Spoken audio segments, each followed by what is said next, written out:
We're here today to talk about some incredibly serious allegations that mark it's just a monumental betrayal of public trust. What they found should shock all of America. Focusing on a list of over 1,000 target cases involving more than 900 individuals, our officers encountered blatant marriage fraud. 2 sitting American judges, a fleet of luxury condos, and 1.8 tons of pure Sinaloa Cartel cocaine hidden behind a false wall in a Minnesota warehouse. This isn't a Netflix original. This was a hostile takeover of the United States justice system, and it was operating right under our noses. We're here today to talk about a betrayal so monumental it effectively shatters the foundation of public trust in the American legal system. What federal investigators recently uncovered in the heart of the Midwest should honestly shock every single person in this country.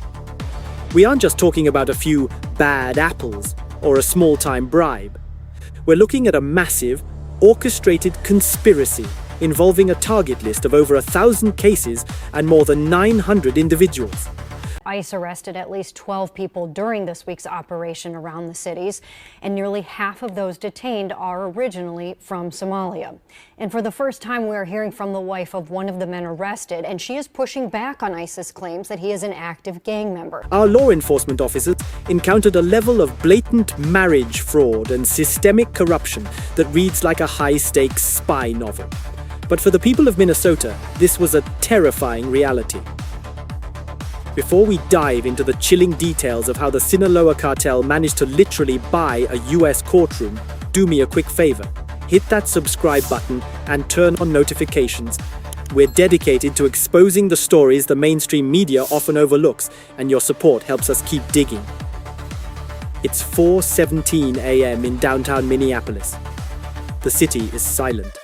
A thick fog rolls through the empty streets, lit only by the flickering neon signs and the distant, cold glow of the bridge lights over the Mississippi River. 269 pounds of fentanyl pills and powder seized in this case could have yielded a staggering 6.9 million liters. Everything looks calm, but beneath that surface, federal strike teams are already in position.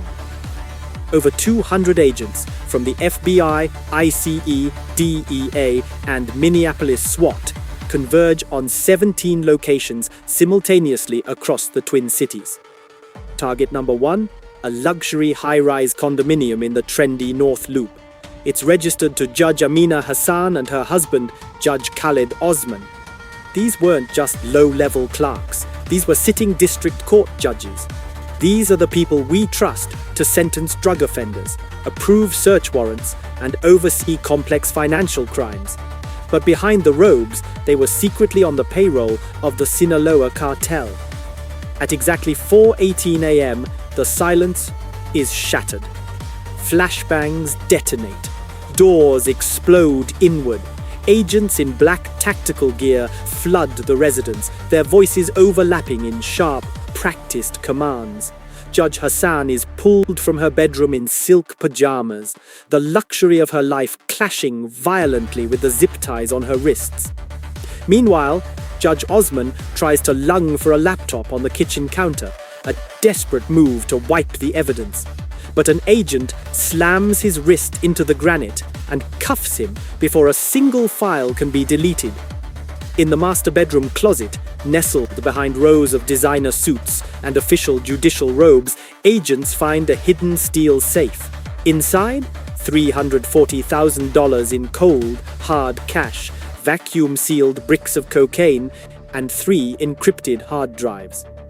But that was just the opening act.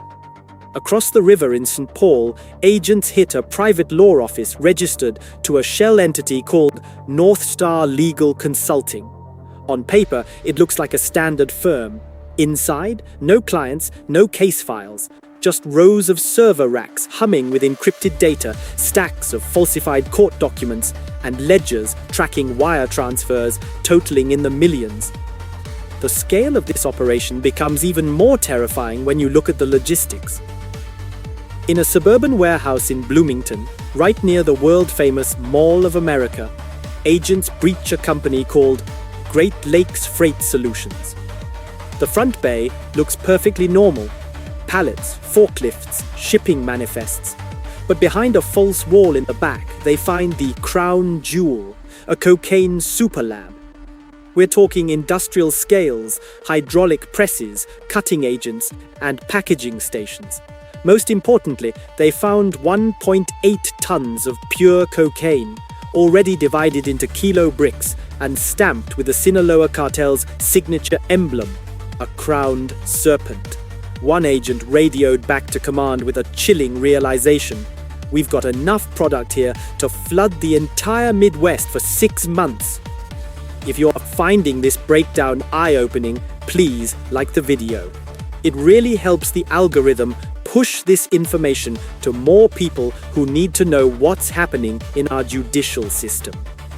30 minutes later, the smoking gun is found in a secured storage unit in Eden Prairie. Agents discover sealed steel boxes containing encrypted USB drives and financial documents in multiple languages. But the most significant find was a laminated master ledger with a title printed in bold block letters, Operation Northern Gate. And beneath that title, a single name was flagged in red, Rashid Al-Malik. By 9:30 a.m. at the FBI Regional Cyber Forensics Lab, analysts are sweating over the encryption. It takes 4 grueling hours to break through. When the files finally open, the room goes silent. It wasn't just a drug network, it was a blueprint for a fully operational shadow judiciary. The screen filled with a flowchart showing dozens of shell companies, offshore accounts, fake non-profits, and real estate holdings spread across Minnesota, Wisconsin, Illinois, and Michigan. At the center of this web was Al-Malik. He wasn't a judge himself, but he was something much more dangerous, a judicial power broker. He held the connections between the Somali diaspora community, the local legal establishment, and the Sinaloa Cartel's North American money laundering division. His entire role was to identify, recruit, and control judges who could be bought. And he didn't just bribe them, he integrated them.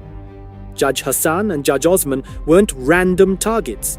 They were selected, cultivated, and positioned by Al-Malik years before they ever put on the robe. Their wedding, funded by a shell company. Their home, purchased through a cartel-backed real estate trust. Their children's private school tuition, paid for by a fake charity linked to Al-Malik. In exchange, these judges did what no amount of muscle or firepower could do. They made cases disappear. Warrants were delayed just long enough for traffickers to vanish. Evidence was mysteriously suppressed. Cartel members arrested by local police would walk free within hours. Either charges were dropped or reduced to mere probation. Even seized drug money was returned under legal technicalities that Judge Hassan herself authored. As one FBI analyst whispered to her supervisor, "This isn't corruption, this is command-level collusion." They didn't just break the law, they turned the Minnesota justice system into a cartel protection service. The next morning, the Unified Federal Command Center in Minneapolis looked like a war room. A massive digital map filled the wall, pulsing with over 60 red markers across 3 states. Each marker represented a node in Operation Northern Gate. Stash houses, laundering fronts, corrupt judges, dirty lawyers, and trucking companies. The senior DEA field director stepped to the mic. "All units, we are green-lit for full-spectrum takedown. This is not a drug bust. This is a network eradication. Move now." Within minutes, over 1,000 federal agents deployed. Black Hawk helicopters lifted off.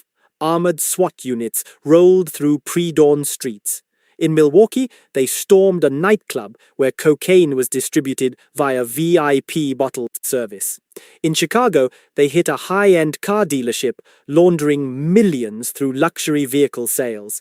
In Duluth, near the Canadian border, they intercepted a refrigerated truck carrying 780 kilos of cocaine hidden inside shipments of frozen seafood. Back in Minneapolis, the net tightened around the family. They arrested Judge Hassan's brother, a city councilman who had been approving zoning permits for cartel-front businesses.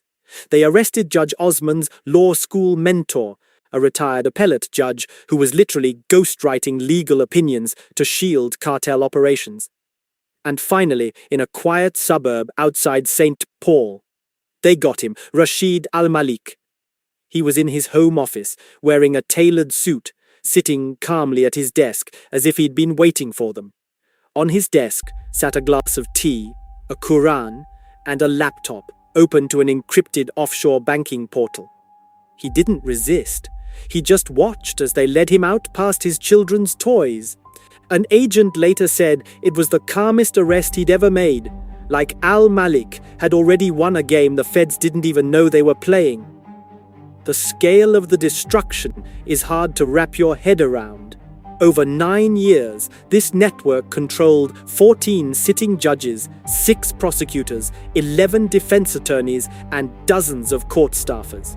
They moved over $1.5 billion in laundered money through Minnesota alone.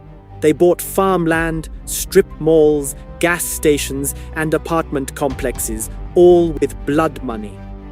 But the most chilling part, this was a generational project. Al-Malik was training his sons to take over. He was building a judicial dynasty to serve the cartel for decades to come.